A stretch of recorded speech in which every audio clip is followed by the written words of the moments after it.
Hello সবাইকে, কেমন আছো তোমরা সবাই? আশা করছি অনেক, অনেক ভালো আছো। আর এখানে আমি গুছিয়ে নিচ্ছিলাম সমস্ত কিছু। আর এখানে পায়েস রান্না করছিলাম। কারণ যেহেতু রঞ্জিত আমাকে একটু পরে ভাত কাপড় দেবে, মানে ভাত কাপড়ের দায়িত্ব নেবে আরকি।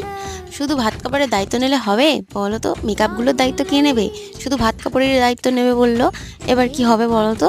এবার যাই হোক, এইখানে রঞ্জিত গুছিয়ে দিচ্ছিল। আর এখানে দাদা, দিদি, আমার ঠাম্মা, আমার বান্ধবী, বোন সবাই বসেছিল। আর রঞ্জিত এখানে গুছিয়ে দিচ্ছিল। এই যে হচ্ছে আমার ভাত কাপড়ের থালা, ভাত মানে ভাতের থালা, এটা কাপড়ের থালা।